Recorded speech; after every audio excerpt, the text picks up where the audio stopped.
Hello po sa inyong lahat mga ka-crypto. Ako po si Pinoy Crypto Trader at sa video na ito ay atin pong pag-uusapan ang tungkol sa balitang ito kung saan ay ito po ay ang prediction ni Google Bard kay XRP. Yan, sa kanyang magiging presyo pagkatapos ng Bitcoin halving. Yan, yung hindi po nakakaalam dyan, yung tinatawag po nating Bitcoin halving ay isa po itong catalyst na magdudulot ng malaking impact or positive impact po yan or bullish impact sa market price ni Bitcoin. Yan, sasabog po si Bitcoin kapag nagkaroon ng Bitcoin halving. At alam naman po natin na kung pag si Bitcoin ay gumagalaw ay ginagaya na rin po ng ibang mga cryptocurrencies or altcoins na tulad ni XRP. Kaya ayan, pagkatapos ng Bitcoin halving ay saan kaya yung magiging presyo ni XRP. At ayan, bago po tayo magpatuloy ay nais ko lamang po munang bigyang linaw ang aking disclaimer kung saan ang nilalaman po ng video na ito ay hindi po ito isang financial advice. For education and information purposes lamang po ang layunin nito. Maliban po dito ay nais ko na rin pong magbigay babala na wala pong kahit anumang group chat ang Pinoy Crypto Trader. Ayan, Google Bard, Google's experimental AI project has weighed in on the potential price appreciation XRP might record on the back of the next Bitcoin or BTC halving. Ayan na nga yung aking sinabi kanina na ginamit po si Google Bard para magkaroon ng prediction or potential na kung saan tutungo ang presyo ng XRP pagkatapos ng Bitcoin halving. Yan, medyo mahirap, hindi po gaanong mahirap pong gamitin si Google Bard yan, sa tanungin para mag-predict ng mga about financial kung pag libre lamang, pero meron po silang ginagawa para mabypass yung parang kanyang limitation. Pero pag ginagamit lamang po natin si Google Bard bilang isang free user ay ayan, hindi po niya sasagutin. Hindi po siya allowed na magbigay ng financial advices or mga predictions na katulad nito. Meron lamang yung iilan na nakakagawa nito. Kaya yan, as the firstborn cryptocurrency, Bitcoin's price movements have continued to influence the overall direction of the broader crypto market. The asset's recent push beyond $44,000 has catalyzed an altcoin rally that has led to multiple yearly peaks. Yan, totoo po yan. Nitong mga nakalipas lamang na araw ay nagkaroon ng price surge si Bitcoin at ito po yung nagdulot ng pag-angat naman ng iba't ibang yung presyo ng iba't ibang mga altcoins. Ayan, umakyat po kasi ng higit $44,000 ang market price ni Bitcoin. The Bitcoin's next halving only a few months away. Market watchers have projected various surges for the crypto asset following the halving. Kaya yan, ilang buwan na lamang ay magkakaroon na tayo ng Bitcoin halving. Yan, mga April po yan. April taong 2024 next year. Kaya marami na rin pong nagsilabasan na mga analyst ang nagbigay na rin ng kanilang mga iba't ibang mga predictions kung saan tutungo ang market price ng iba't ibang mga crypto assets. Trading firm Matrixport asserted that BTC could hit $125,000 after halving. Ayan, Dr. Heath Bowick, research lead of Uphold, predicted $200,000 price citing institutional demand. Kaya yan. Yan po yung dalawang mga kilalang mga analyst dito, si Matrixport. Yung kanyang prediction dito ay Bitcoin ay ayan, pagkatapos daw ng halving ay aakyatin or aabot sa presyong $125,000 si Bitcoin.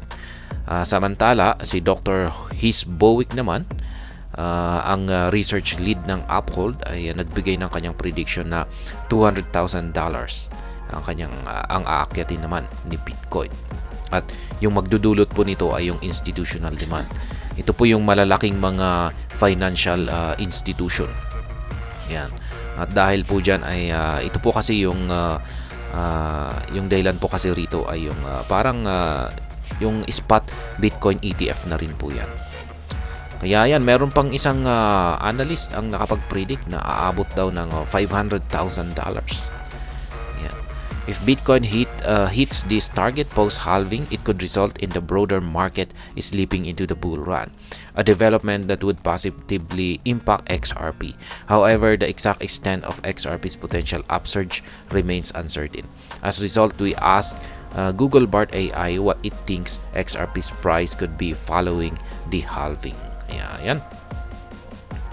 Yung kay XRP ay ito po yung tinanong kasi medyo alanganin daw yung kanyang kung pag nagkaroon man ito ng upsurge dulot ng Bitcoin halving ay medyo uncertain daw kung saan patutungo yung kanyang presyo. Kaya ang ginawa nila ay tinanong na lamang nila si Google Bard AI.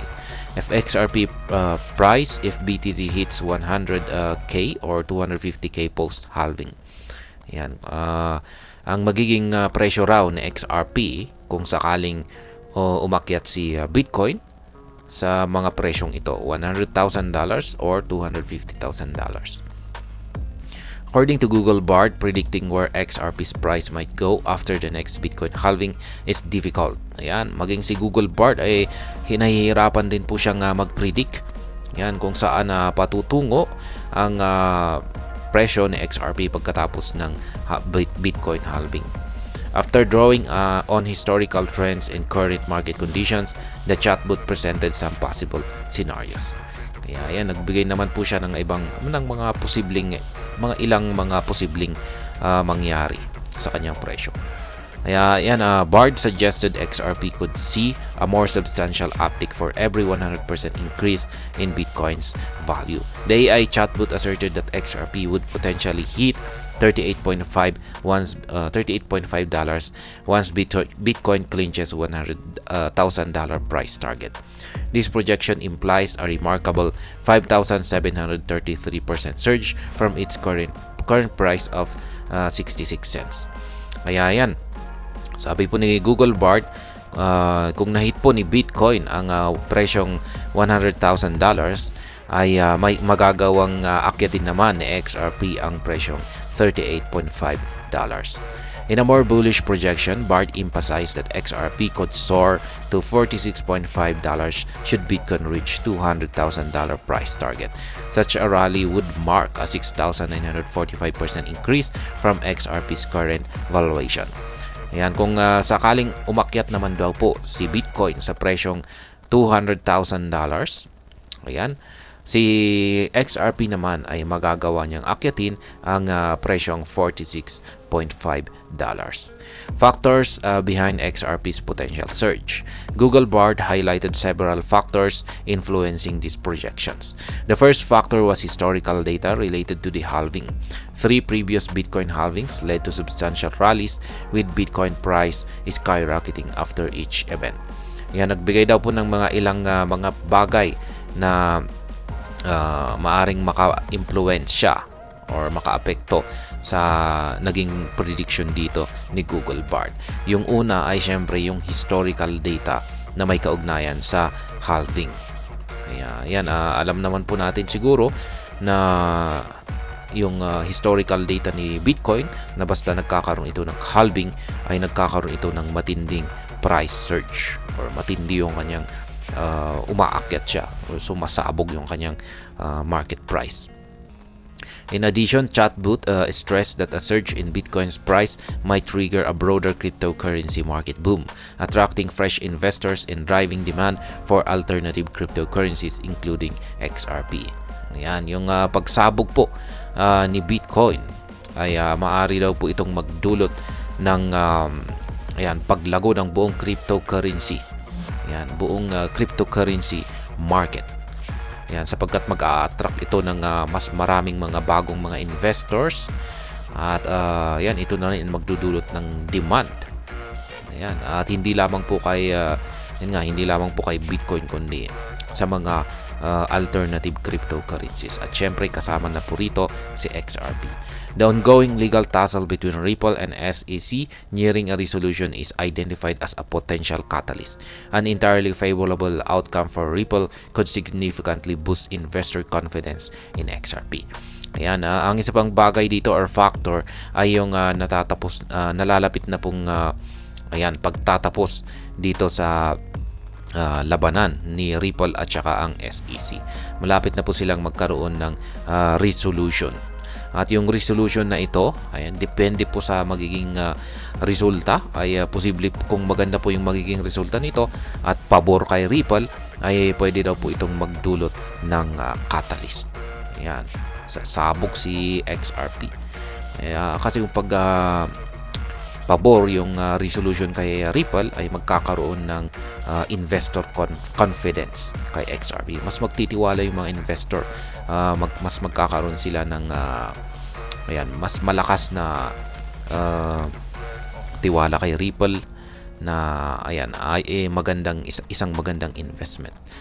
While presenting these potential scenarios, Google Bard emphasized considering other influencing factors. According to Bard, positive sentiments toward cryptocurrencies in general could amplify the positive impact of the Bitcoin halving on event. Kaya yung mga positive sentiments. Kung magkaroon ng positive sentiments yung pananaw or yung behavior ng lahat ng mga nag-i-invest sa mga cryptocurrencies. Isa na rin po itong magdudulot ng amplification or magdudulot ng malaking positive impact. Bard also suggested that clarity in regulatory frameworks is crucial. Moreover, the success of Ripple's technologies in strategic partnerships with major financial institutions could play a pivotal role in driving sustained demand for XRP. Kaya ayon na rin kay Google Bard ay higit na makakatulong na rin yung clarity in regulatory. Alam naman po natin na si XRP ang kaisa-isang cryptocurrency na may regulatory clarity sa bansang US. Kaya ito raw po ay maaring makatulong sa kanyang magiging magandang performance pagkatapos ng Bitcoin halving. However, Google Bard stressed that these projections could fail to materialize, advocating for caution in urging investors to take into account the broader market context and prevailing uncertainties before making any investment decision. Mismong si Google Bard ang nagbibigay po ng warning dito or babala na yung kanyang prediction dito kay XRP ay pwede pong mag-fail or hindi po magkatotoo. Kasi mismong sinabi niya pa nung umpisa na medyo mahirap i-predict ang presyo ni XRP pagkatapos ng Bitcoin halving. Yan po si Google Bard, pero maliban po dyan ay base po sa aking experience sa paggamit ni Google dito kay Google Bard ay medyo may mali-mali po siya. May mga mali-maling binibigay po siyang mga results. Pero nagbibigay naman po si Google Bard ay isa po kasi siyang AI experimental model. Kaya asahan po natin na talagang magbibigay siya ng mali na mga information or mga results sa tinatanong natin sa kanya. Hanggang dito na lamang po tayo sa video na ito. Sana po ay inyong nagustuhan ang aking paliwanag dito. Kung inyo po itong nagustuhan ay pakiclick lamang po ang like button nito. Para naman po sa mga bago lamang dito, kayo po ay aking inaanyayahan para mag-subscribe. Pakiclick na rin po ang bell icon nito dahil ito po ang siyang magsisilbing notification nito sa mga bago kong videos na akin pong ina-upload sa aking YouTube channel na ito. Marami pong salamat sa panonood. Ingat po tayo lagi at God bless po sa ating lahat.